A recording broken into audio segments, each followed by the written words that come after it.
tenzende tungamire mukati mezviedzo mananda andibata ndimwino dombo ndiwike ndimwimo tungamire tenzende tungamire semwana onyaradzwa unganyaradzwe nyanza mananda anomunzwa kana matinyarara emwete tenzi wenyanza tenzinde tungamire apo ndasvika nyanza mananda vondishisa andichienda zororo ndotsamira kune mwenga andinzwe imwi moti ndinokutumamira. Kwaziwa vateereri, tinomuchingamidzai kuchirongwa The Second Coming of Christ chamunopiwa naPastor Gift Ronzi vekuNorth Zimbabwe Conference of the Seventh-day Adventist Church pamwe chete naPastor Caston Betera vekuEast Zimbabwe Conference yama-Seventh-day Adventist. Mustudio nhasi tina Shailete Chakabveyo ari kutiisira musign language. Mufundisi, kwaziwa vateereri. Vateereri tinokuchingamidzai kuchirongwa. Tinoda kutenda musoro wedu wenyaya watiinawo nhasi unotiwo muIsraeri Ndiani. Very good. Muisraeri ndawati very good. Chidzidzo chauya namufundisi vateereri.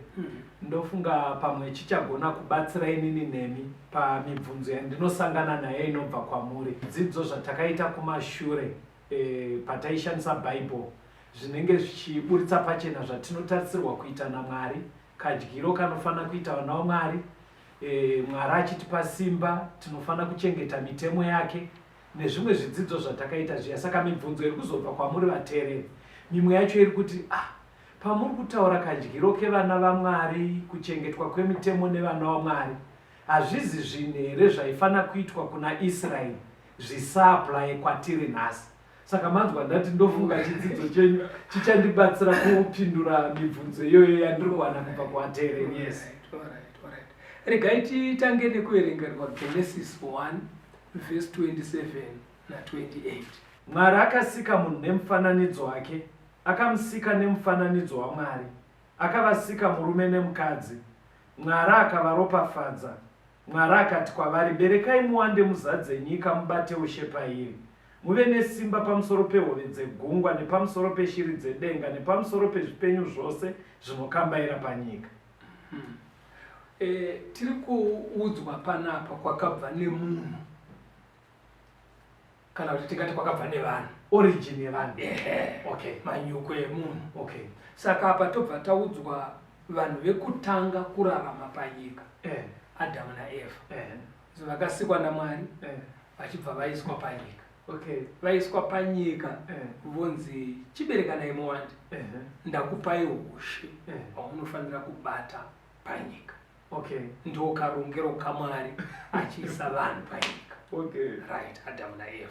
Saka toda kuteera nhoroondo yevanhu, asi musoro wedu wenyaya kuti muIsraeri Ndiani. Saka titaregai tidzokere kumavambo wakatangira vanhu panyika, tikuzoona kuti muIsraeri anobuda nepapi tichifamba nenhoroondo. Okay. Ande pana Genesis 3 pavhesi ya17 kuenda pa19. Genesis 3 verse 17 to 19. Right. Kumunhu akati, zvawateerera inzwi remukadzi ukadya muti wandakakurayira ndichiti usaudya. Zvino nyika yatukwa nemhosva yako, uchadya zvibereko zvayo nekutambudzika mazuva ose upenyu hwako. Ichakuberekera minzwa neutumbambeva. Iwe uchadya miriwo yomusango. Uchadya zvekudya zvako neziya rechiso chako kusvikira uchidzokera kuvhu, nekuti wakatorwa kwariri. Zvauri guruva, uchadzokera zvekuguruva. Right. Mukupindana kwemazuva, munhu akazonyengerwa naSatani. But Satani akauya through nyoka. Right. Apinda nemunyoka achibva anyengera Eve. Okay. Anyengera mukadzi ndokubva zvanhanhirawo kuna Adam. Okay. Asi zvakavaunzira minzwa dzekutaura kuri kuita ndimai kureva kuti zvakavaunzira kutambudzika pamusoro watochinja zvichizonoguma nemurufu. Saka kunyengerwa kwavakaita kurunzirwa kubva pamutemo waMwari zvakaita kuti vabve mukufukidzirwa nokunaka kwaMwari. Ndobva pauya nhamo mberi kunzi minzwa, pauya matambudziko anoramba akangosonana nemunhu kusvikira achinosvika murufu. Tiri chapter 3 yo yaGenesis, tiverengere vhesi ya14 na15. Genesis 3 verse 14 to 15. Jehovha Mwari akati kunyoka, zvawaita izvozvo watukwa kupfuura zvipfuyo zvose nekupfuura mhuka dzose dzesango. Uchafamba nedumbu rako, uchadya guruva mazuva ose upenyu hwako. Ndichaisa ruvengo pakati pako nomukadzi, nepakati perudzi rwako nerudzi rwake. Irwo ruchapwanya musoro wako, newo chapwanya chitsitsino charo. Right. Mwari nyoka iyo Satani akanga auya through nyoka. Right. Nyoka ndobva yataura semunhu ichitaura naEva. Ari Satani apinda munyoka. Saka nesimba rake raanaro akagonesa nyoka kutaura semunhu. Saka nyoka ndobva yachifurira. Saka nyoka ndo yaivesvikirwa rekutanga. Nyoka ndo yakasvikirwa, akasvika pairi aive Satani. Right. Ndobva yataura ikati kuna Eva, aiwa muti wamuri kunzi musadyoiwa, pane zvamuri kutovharwa ipapo. Mukadya munongwara, onei ndava kugona kutaura semunhu. Ndakatodyawo muti uno, ndokwazvakabva nako kungwara kuri mandiro. Saka imimika muri kuda kutodziviswa kuti musangware. Mukadya muchatongwara, motofanana naMwari. Handitozviona. Saka vanotaura vanoti iwo nyoka panguva iyoyo pakusikwa kwayo yakasikwa iine makumbo, iine mapapiro, yakanaka. Apa painzi uchafamba nedumbu waitwa murango. Chimiro chatinoona zvinezvi ichi chakatokonzerwa nekuti yakabvuma kuita kusvikirwa. Saka Mwari ndokubata ndokupurura mapapiro nemakumbo kwakuisiya yakufamba nedumbu. But iyoyo iwarning manje kuvanhu vanosvikirwa kuti nyoka kana yakabviswa makumbo nekuti yasvikirwa, handitozviona, yashandiswa naSatani kusvikirwa nekunyengera vanhu. Munhu anosvikirwa nhasi chaanosvotesa Mwari unoziva kuti chii? NdiSatani umweyo, because vakafa vakatofa vari kumarinda havadzoke pavapenyu. Saka chinosvika pahama dzedu dzivanenge vachiti ndasvikirwa, ndesekuru vasvika. Muchidzidzo chanhasi kumwe kwese ndosi kunzwa mandijekesera manje, because ndaisishamisika kuti sei nyaya dzenyu zhinjika hamubve pamasvikiro, nyaya yemasvikiro nevauya, because zvaakubuda pachena meno vateereri kuti zviri kukujekera here kuti chinosvika chiya chatinoti tete vasvikirwa kana kuti mbuya vasvikirwa havazi vatinofunga vakafa, ndiSatani nemweya yakaipa inenge yasvika. Saka hachisi chinhu zvechiwa chamungasekerera vateereri, fambei pasi. Saka unoziva kuti manje chinotsamwisa Mwari ndechekuti chisvikiro, munhu anosvikirwa nhasi ari kushandiswa naSatani kunyebera vanhu. Because anenge achivanyebera kuti ndisekuru wenyu vauya, nditete wenyu vamuri kutaura navo, vari kutaura kuburikidza neni. Yeti ari Satani akasvika panyoka. Saka pepe vanhu pavanenge vakubva vachitouchira pepe mufundisi, vachita sekuru, kuuchira Satani. Anobvuma kunzi ambuya, anobvuma kunzi sekuru, haanei nazvo as long as marasika bedzi. But ko apa pekuti anenge asvikirwa pastor kane kari kana kamwana kegrade 4, but vanhu vanenge vachitouchira kudai vabvisa bhutsu. Unoziva kuti ari kuuchirwa ndiSatani. And kana angobata pfungwa dzenyu mukabvuma kuti zvasvika pakamwana, haanei nazvo, chake ndechongoti manyengerwa. And manyeberwa kuti ndisekuru, manyeberwa kuti baba munini, manyeberwa kuti ndaatete vauya pakamwana aka. saka kusvotesa mari chaiko izvozvo manje. Saka Mwari anenge achiti iwewe svikiro wacho une mhosva futi. Why? Because washandiswa naSatani kunyepera vanhu vangu vachifunga kuti vari kutaura nemunhu akafa asingadzoke. Saka kusvikirwa vateereri imhosva kuna Mwari, zvinogumura Mwari, zvinosvotesa Mwari. Because plus haisiri vamonzwa kuti manoda kutirambidza zvetsika dzedu. Hadzizi tsika dzedu, itsika dzenyoka, because nyoka ndo yakatotanga netsika nehunhu. Panzongororei pastor, because ndosangana navanhu vachiti aiwa zvamunoita zvireti pamunozokanganisa vakomana ine kuda kubvisa vanhu kutsika dzavo. Right. Kumwe kwese vanenge vachita kunge tiri kuwirirana neshoko raMwari, asi unozonzwa kuti pamuri kukanganisa imi vakomana muda kubvisa vanhu kutsika dzavo. Right. Hadzisi tsika dzaana sekuru vedu, itsika dzenyoka. Vazukuru venyoka ndo vanofanira kuita zvekusvikirwa. Because ndo yakatanga nazvo and yakapanishwa, punishment iri permanent, iri kutoonekana naso. Ukaona nyoka ichifamba nedumbu isaini yekuti Mwari anovenga kusvikirwa. Ndosaka kuna Leviticus kwainzi kana pakangoita mukadzi anosvikirwa pakati penyu urayai. Mwari airatidza hasha chaidzo because uri kushandiswa kunyepera vanhu. Asi pastor, muri kuti here Mwari achiri kungosvotwa sezvazviri kubuda izvi? Achirongosvota. Ndosaka Bhaibheri richirungotaura kuti siyanai nekusvikirwa. Because chinhu chinotenge chinogashirika ka. Chinogashirwa nevanhu kwete naMwari. Mwari agashire. Pandima iyoyi pane chirahwe chimwe chiri kubuda. Nekuti panzi ndichaisa ruvengo pakati pako iwewe nyoka nemukadzi. NdiSatani ari kuadhireswa apa. Ari kunzi ndiri kuisa ruvengo pakati pako nevanhu. Iwewe ucharuma chitsitsino chevanhu.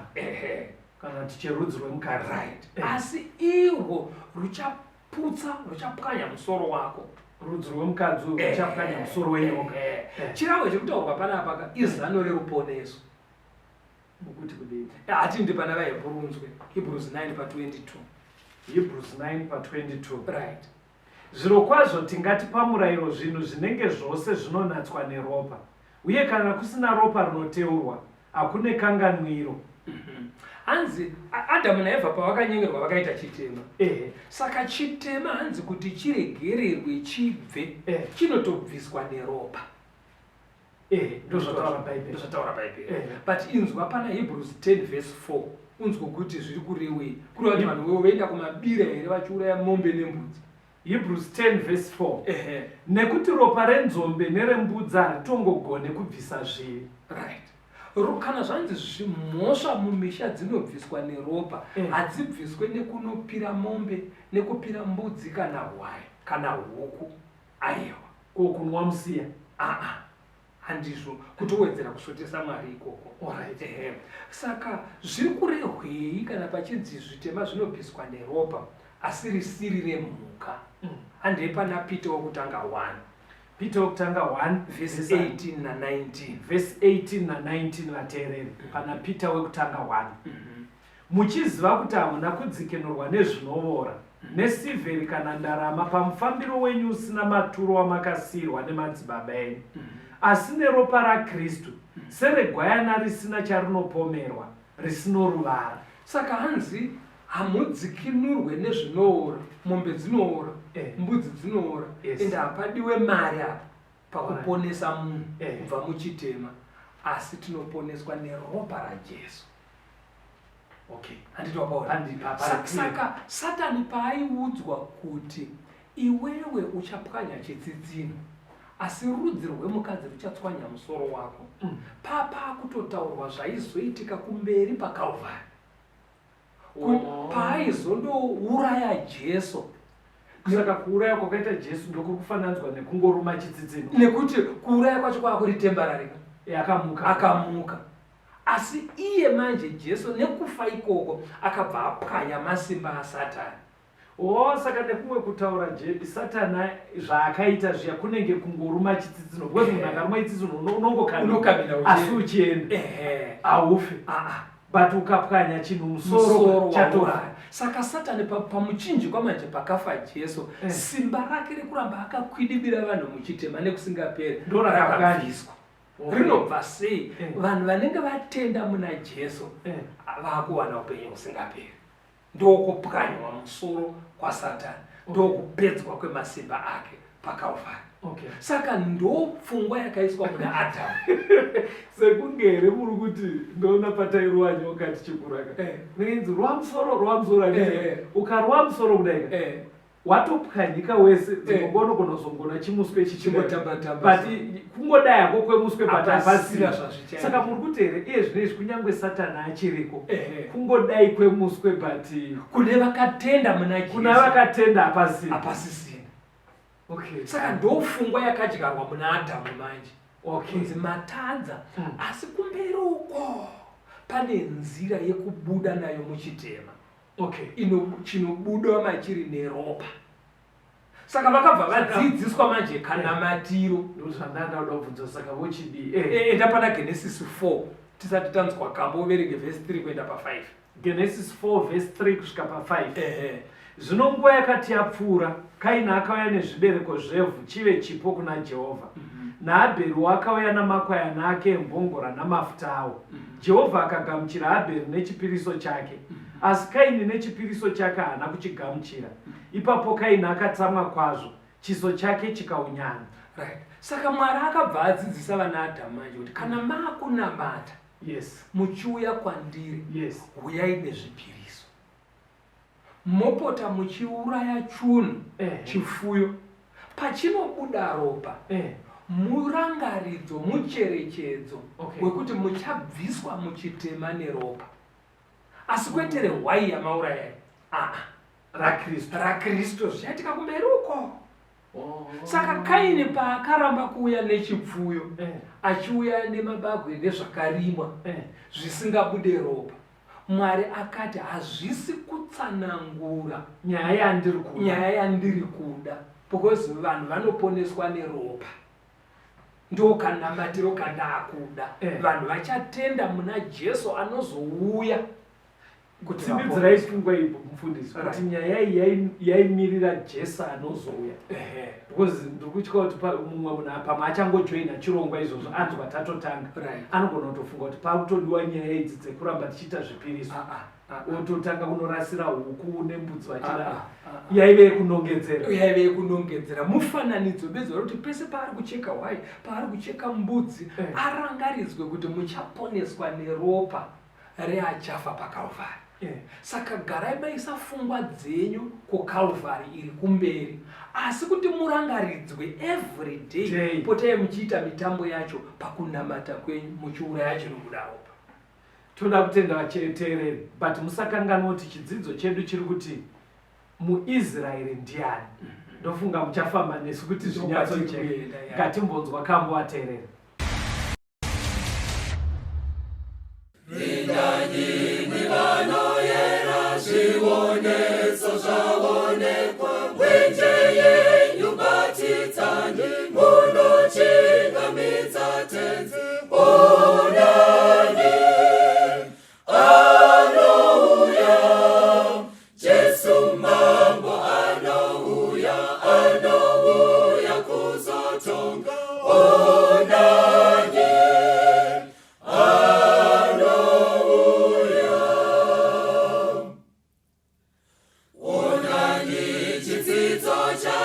chekuti musunungurwe nguva chena nezviremba, kasikanyi kutaura.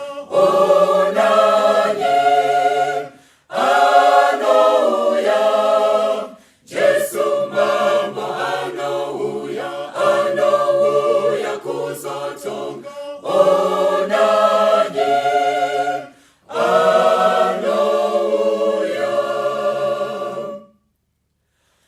atigadzirira nzvimbo muumambo wake iyo, taurani chezvemudza tsuri isati yaridzwa. Onani anouya, Jesu mambo anouya kuzotonga. Onani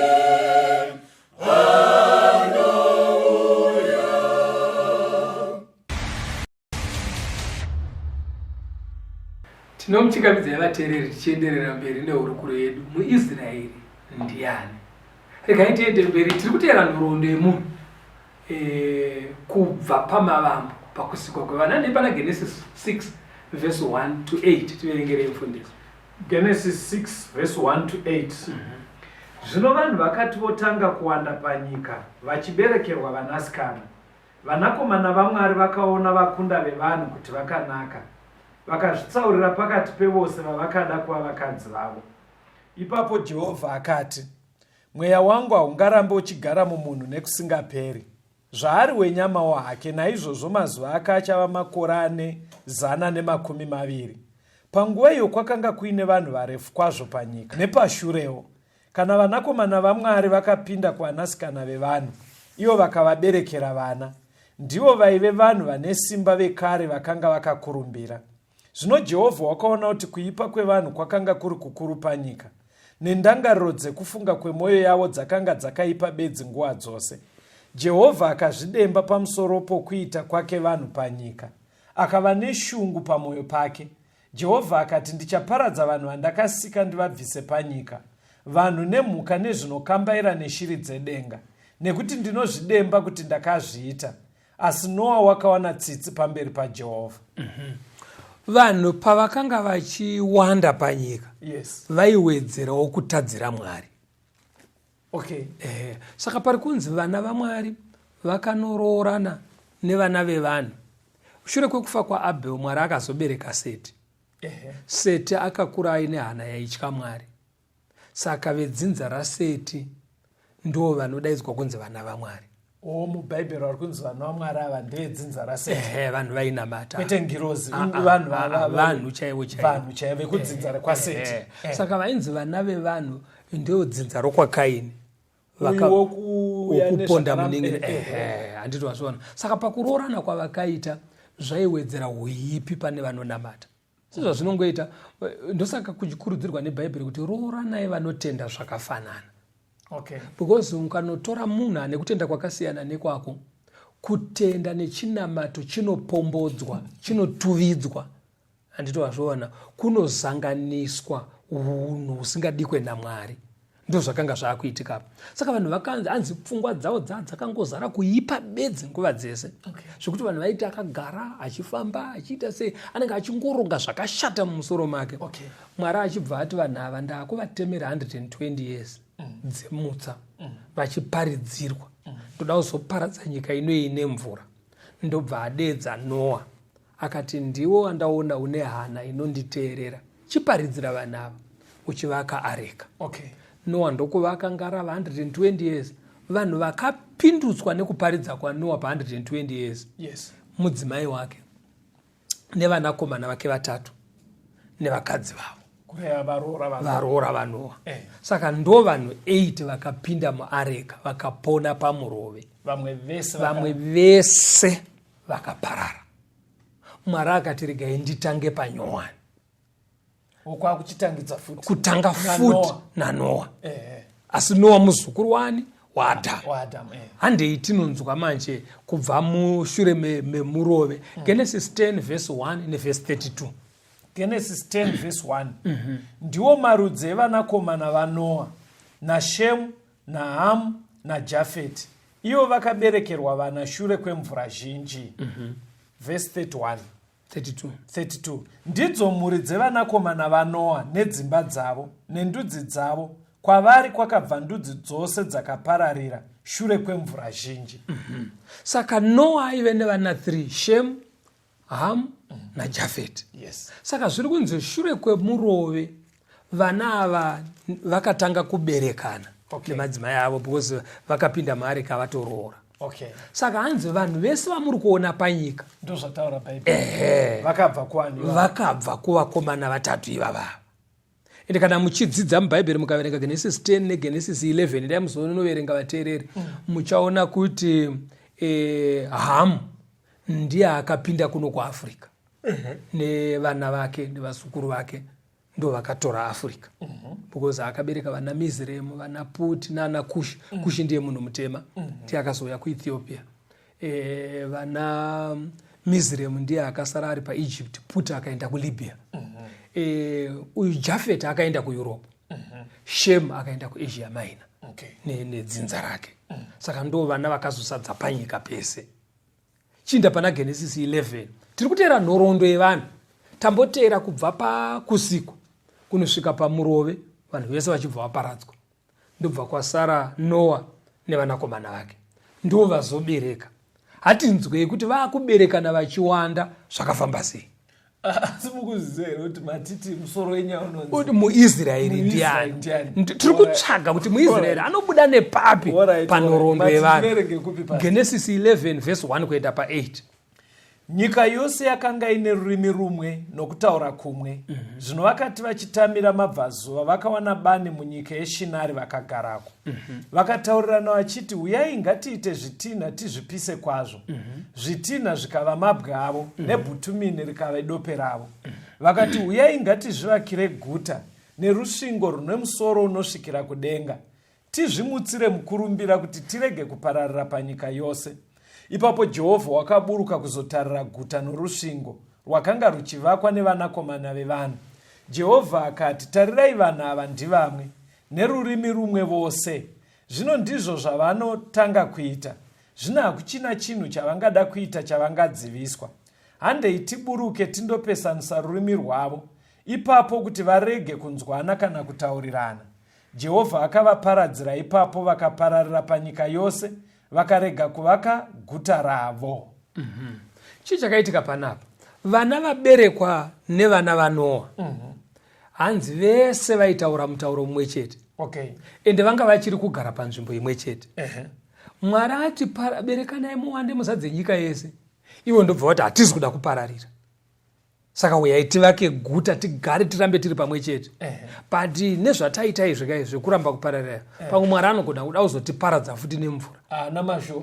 Saka ngativake rusvingo runoenda mudenga. Tafungawo tigare tazvigadzira. Kana mvura ikazonaya tinongokwira nemasteps tichienda mudenga aisvike ikoko. Handiti wazviona ka.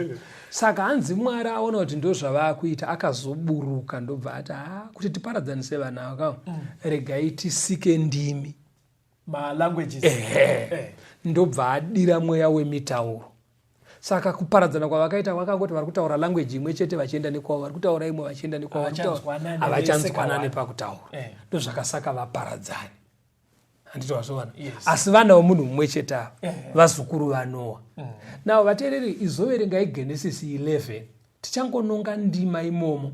Toda kuti pavana vaNoa vaiti Shemu, Hamu naJafeti, timbosiya Hamu, timbosiya Jafeti, timboteera dzinza raShemu.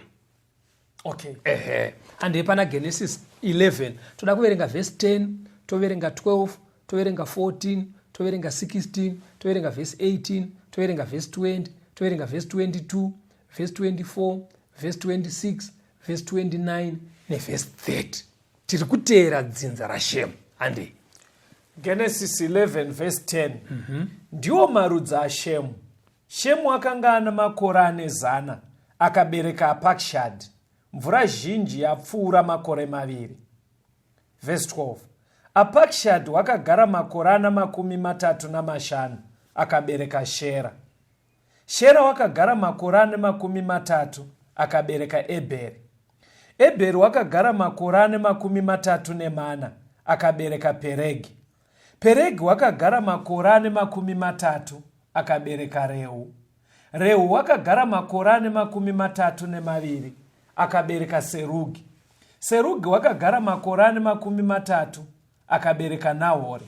Nahori wakagara makore ane 20, akabereka Tera. Tera wakagara makore ane 40, akabereka Abhramu naNahori naHarani. Abhramu naNahori vakazviwanira vakadzi. Zita remukadzi waAbhramu rainzi Sarai. Zita remukadzi waNahori rainzi Mirika, mukunda waHarani baba vaMirika baba vaIsaka. Sarai wakanga asingabereke, wakanga asino mwana. Right. Panapa tateera kubva pana Shemu. Yes. Kusvikira pana Abrahamu. Yes. Right? Abrahamu muzukuru waShemu, muzukuru waNoa, muzukuru waAdamu. Yes. Right. Hatichinzwai manje tidzokere kuna Genesis 12 takamboikurukura muchidzidzo chakapfuura. Verse 1 kuenda pa5. Zvino Jehovha akati kuna Abrahamu, ibva panyika yako nekuhama dzako nekuimba yababa wako, uende kunyika yandichakuratidza iyo. Ndichakuita rudzi rukuru, ndichakuropafadza. Ndichakudza zita rako, iwe uropafadze vamwe. Ndicharopafadza ivo vanokuropafadza, anokutuka ndichamutukawo. Marudzi ose enyika acharopafadzwa mauri. Naizvozvo Abrahamu wakaenda sezvaakaudzwa naJehovha, naRoti wakaenda naye. Abrahamu akanga ana makore ana 45 pakubva kwake Harani. Abrahamu akatora Sarai mukadzi wake, naLoti mwanakomana womwanakomana wake, nepfuma yavo yose yavakanga vaunganidza, navana vavakanga vabereka paHarani, vakabuda kuenda kunyika yeKenani, vakandosvika kunyika yeKenani. Right. Abrahamu muzukuru waShemu. Yes. Tiri kusangana naye achidaidzwa naMwari. Achinzi chibva muhama dzako. Uende, ndiruda kutanga rudzi newe runyowani. Apa haasi kuda kutanga zvekutanga amboparadza vamwe. Zvakaita pana Noa. Saka kutanga kupi pastor? Right. Ari kuda kutanga rudzi. Ndoda kuti muone chaakatsaurirwa. Rudzi rwacho kuti rwaifanira kuitei. Genesis 18 pavesi 18 na19. Genesis 18 verse 18 na 19. Right. Abrahamu zvaachava rudzi rukuru rune simba, nendudzi dzose dzenyika dzicharopafadzwa maari. Nekuti ndakamutsaura kuti arayire vana vake neveimba yake vanomutera, kuti vachengete nzira yaJehovha, vaite zvakarurama nezvakanaka, kuti Jehovha auyise pamusoro paAbhurahamu izvo zvaakataura pamusoro pake. Abraham ari kunzi ndakudaidzira chinhu ichi kuti ubve pahama dzako. Right. 1. Urarame zvakarurama. 2. Wodzidzisa imba yako kuchengeta mitemo yaMwari. Modzidzisa nyika utsvene. Saka ari kunzi iye ndicharopafadza vanokuropafadza. Kuti vanenge vakuteerera vachakomborerwa.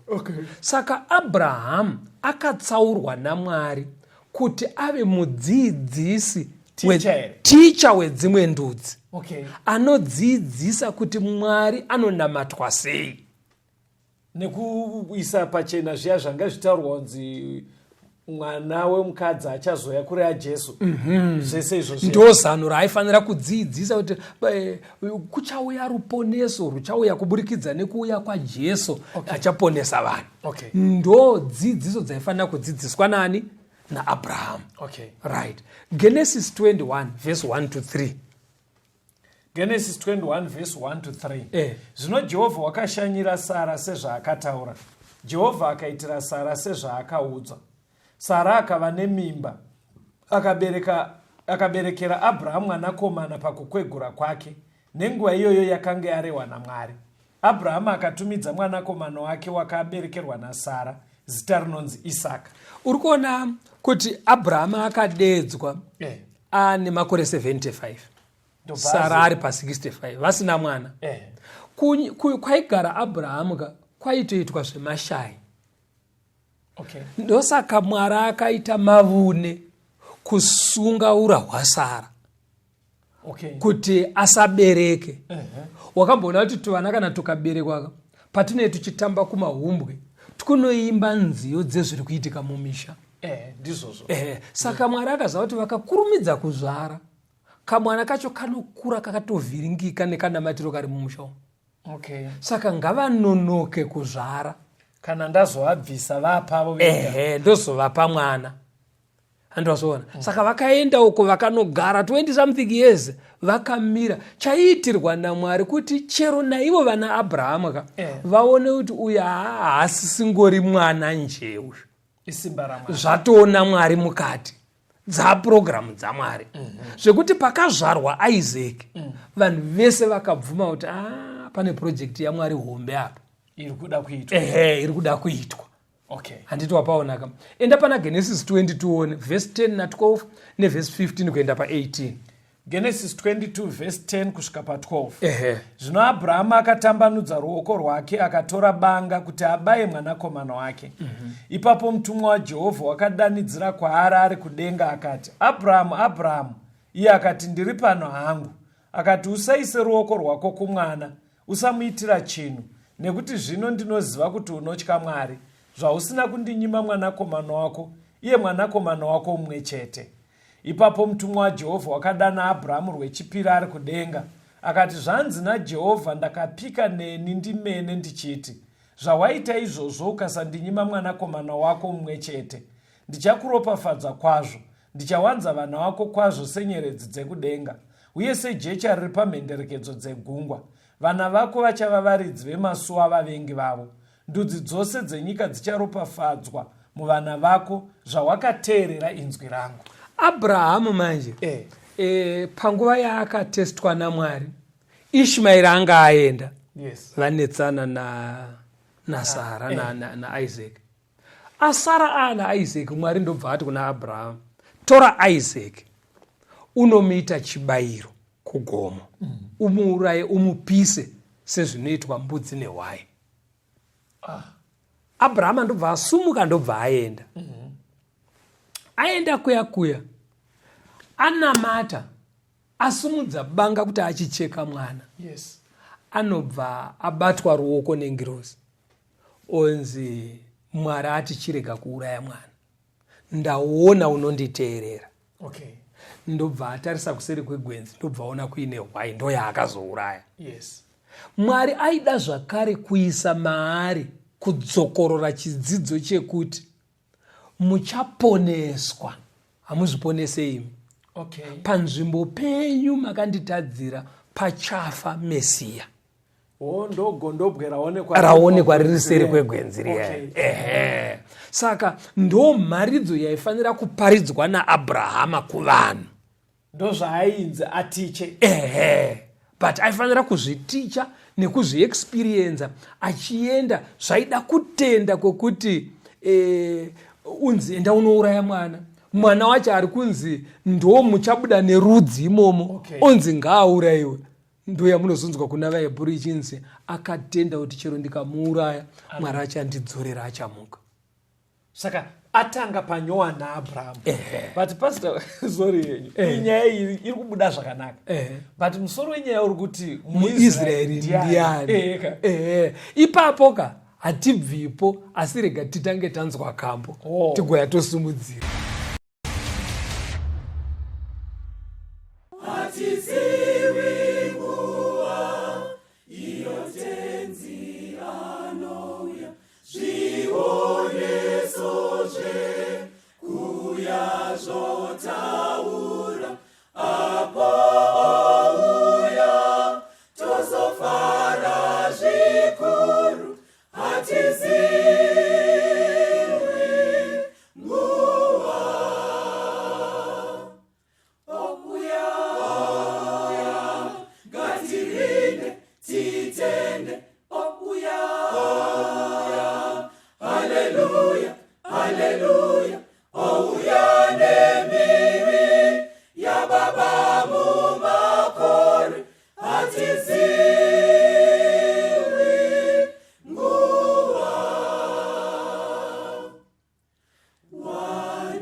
Tinomuchingamidza vateereri tichienderera mberi muhurukuro yedu muIsraeri Ndiani. Regai tiverengerwe Genesis chapter 25 verse 21 tigoverenga 24 kuenda pa 26. Genesis 25 verse 21. Zvino Isaka wakanyengeterera mukadzi wake kuna Jehovha nekuti wakanga asingabereki. Jehovha akanzwa kunyengetera kwake. Rebheka mukadzi wake akava nemimba. Zvino mazuva ake okubereka akati asvika, onei vana vaviri vari muchizvaro chake. Wekutanga akabuda ari mutsvuku, miri wese wakaita senguo ine mvere. Vakamutumidza zita rinonzi Esau. Pashure munin'ina wake akabuda, ruoko rwake rwakabata chitsitsinho chaEsau. Vakamutumidza zita rinonzi Jakobho. Isaka wakanga ane makore 60 pakuberekwa kwawo. Tatera nyaya yedu. Yes. Kubva kuna Noa tapinda nemuna Shemu. Shemu akaita dzinza rake rikanobuda muna Abrahama akazodaidzwa naMwari. Yes. Kuzi ndoda kuti uve ticha wekudzidzisa nyaya dzeruponeso. Yes. Abraham ndiye azobereka mwana anonzi Isaac. Okay. Auya zvinoratidza kuti pane ruoko rwaMwari kuti atiche futi nyaya. Kuti atiche nyaya idzi. Okay. Isaac ndiye ari kunzi akabereka matwins. Esau na Jacob. Right. Tiri kufamba nenyaya yedu, tiri kutsvaga kuti muIsraeri ndiani. Alright. Hatisati takanganwa mufundisi. Ande pana Genesis 32 verse 25 kuenda pa28. Genesis 32 verse 25 to 28.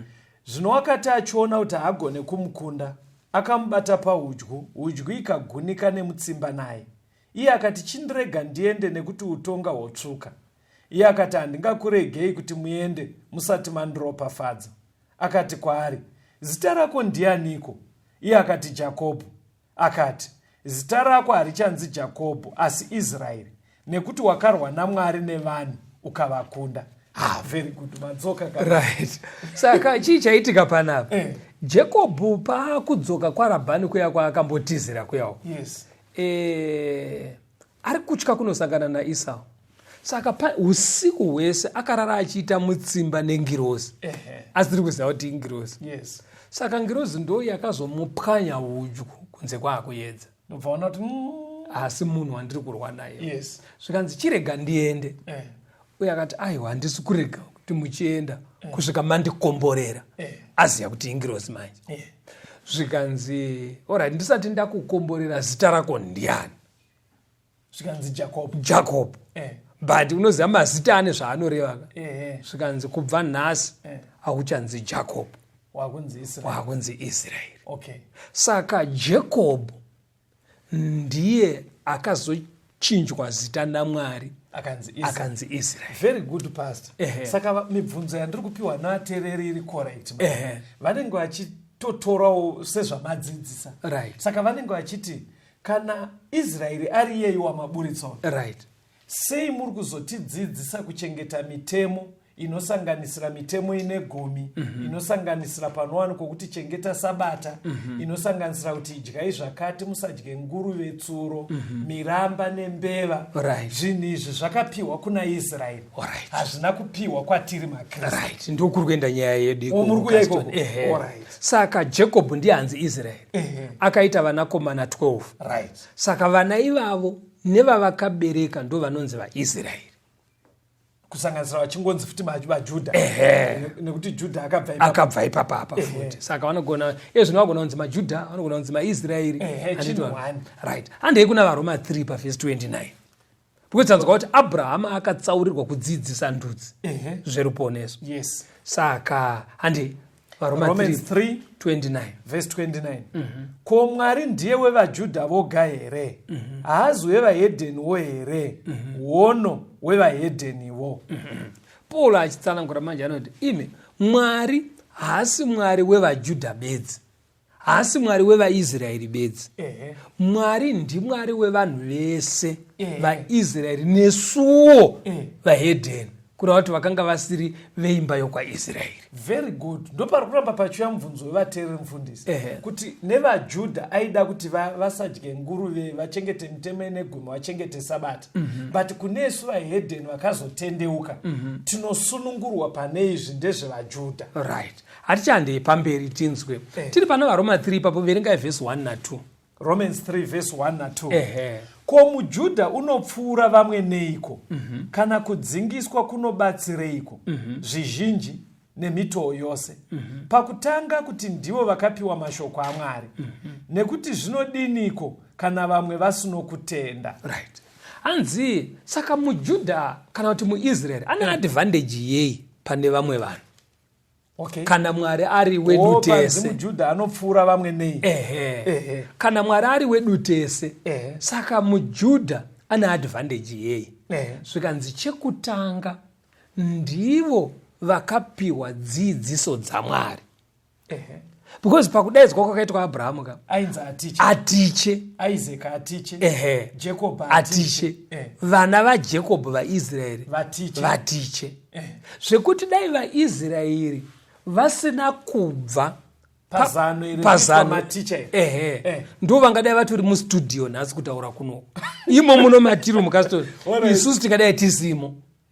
Saka ndoraive purpose yavo yekuramba vachiticha vanhu zano raMwari nezvese zvinodiwa. Ndudzi dzeseka dzinoti vamwe vakabva kuna Hamu isuwe muno muAfrica vakabva kuna Jafeti vekuEurope nevamwe mabrothers avo vakabva nekuna Shemu vaifanira kunge vachitichwa nevana vaAbrahama vaIsraeri. Ndo zvavakanga vatsaurirwa kunotrainwa sematicha ndobva wapiwa mirayiro yani. Saka muri kuti here imimi Israel kunyangwe ariyo yakashandurwa inzi Jacob.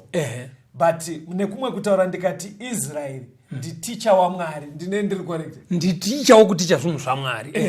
Utori correct. Ndo basa ravakatsaurirwa. Chinzwa manje pana vaRoma 9 kubva pavhesi ya 3 kuenda pa8. Romans 9 verse 3 to 8.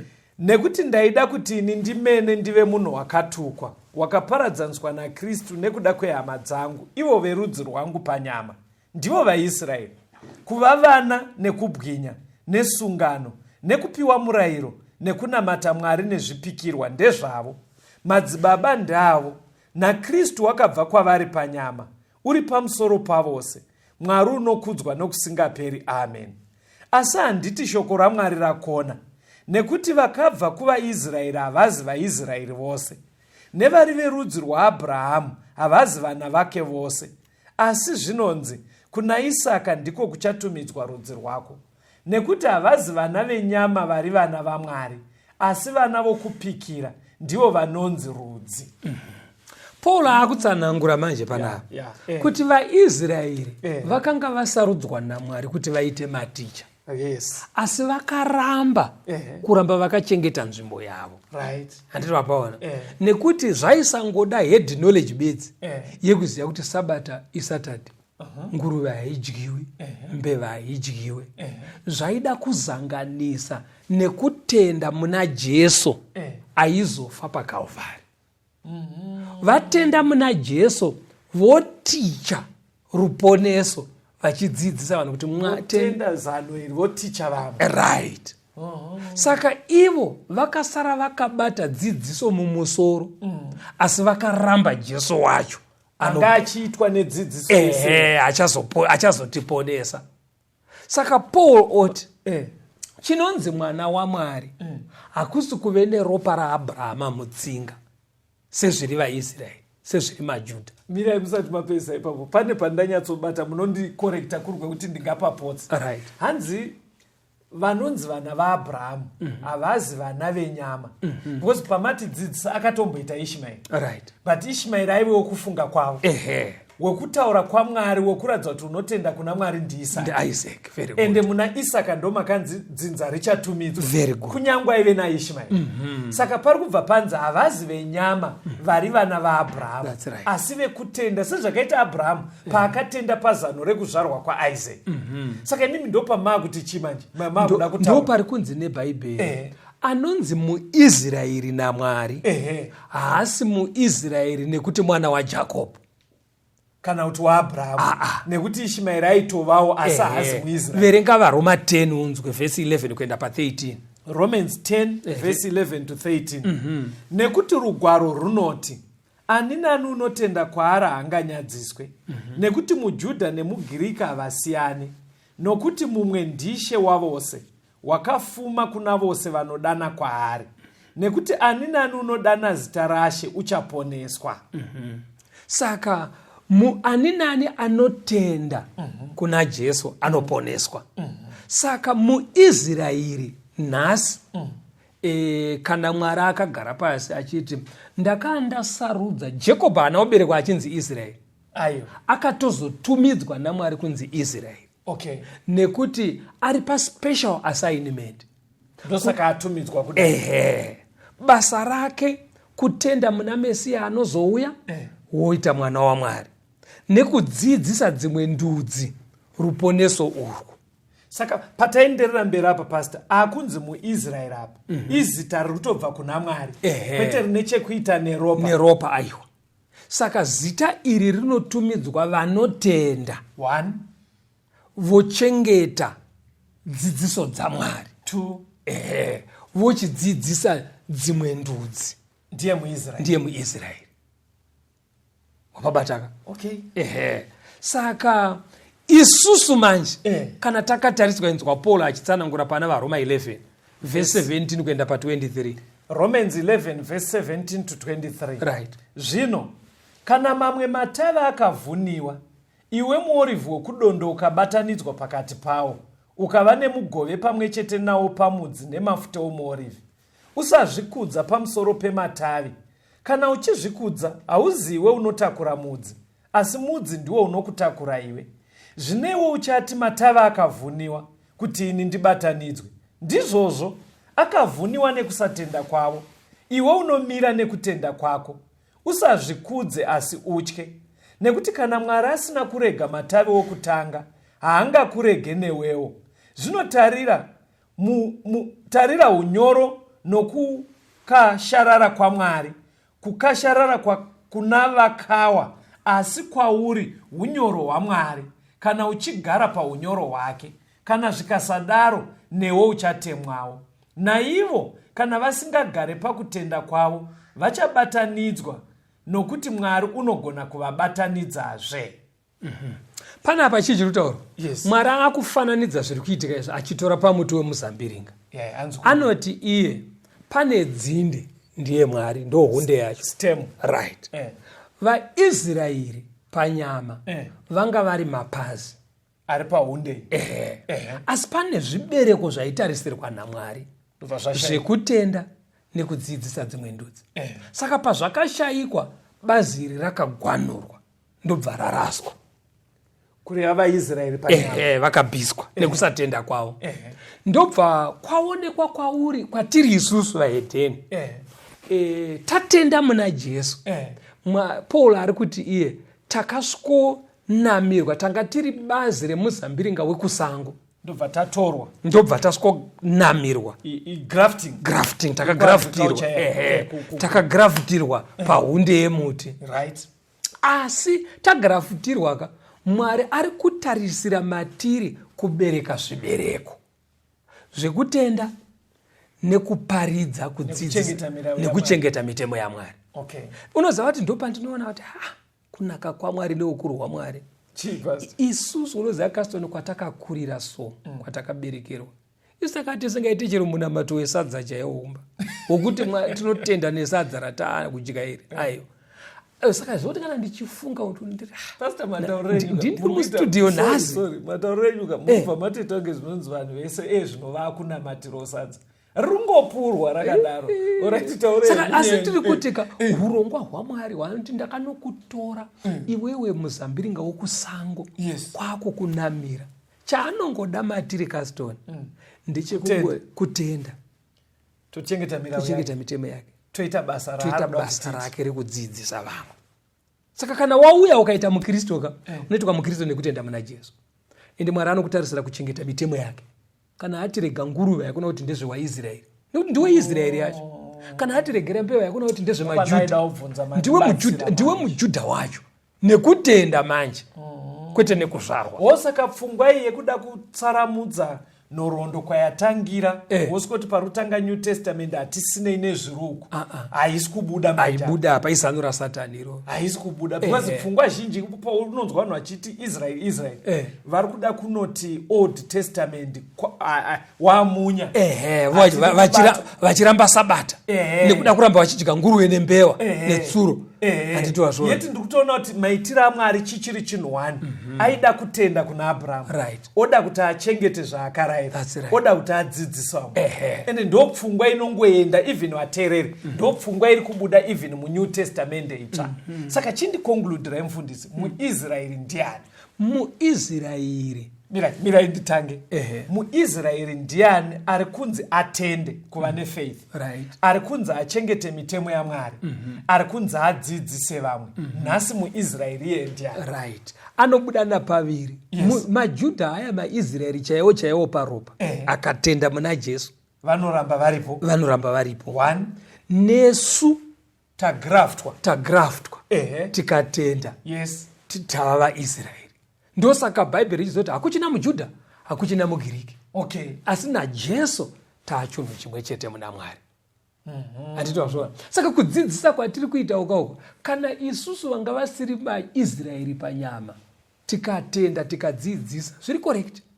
Wozoka tichikwana temporary teacher kana teacher akabota aita misiri nyasi ndobva adzingwa. Ndobva vatorwa temporary teacher kupedzisa temu. Vana vakatonyora vakatopasa. Hazvinzi zvakabva kuna temporary teacher. Saka vaIsraeri pavakabva panzvimbo pavo pakapinda Castoni akadzidzisa, haikona kuzoita temporary pakunamata. Tiri kureva kuti pazvinhu zvaMwari wanga wagara usiri muIsraeri. Ende ndagara ndisiri pawo. Asi wauya pawo. Nengare kuti awa havana unzwisa chavadedzerwa. Very good. Ende kana wauyawo kuzoita mukristoka, ibva wadzidzisawo vamwe. Ndo chiKristo chakakwana. Vateereri todawo kutendai. Patanga tiri pakati pechidzidzo chinoti muIsraeri ndiani, toda kutenda nekujekesa kweBhaibheri. Chishingairai kwamuri ikoko. Chiregai kuramba muchivhika. Mwari akati vaine kutenda, imi mongoda kutenda. Semu Mwari akati chengetai mitemo, movhika moti ndezvaIsraeri. Mwari akati chifambai muchiudza vamwe vhangeri, movhika moti ndezvaIsraeri. Ngativei nekutenda. Mwari otipa simba tochengeta mitemo yake. Mwari otipa simba toparidza kunaka kwake nezano rake. Dai Mwari akukomborerai. Onekai vateereri. Tinotenda vateereri nekuva nesu muchirongwa.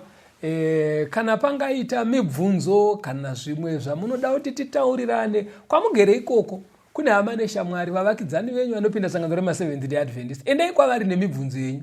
Vanoziva kuti vanoenda nemikupi.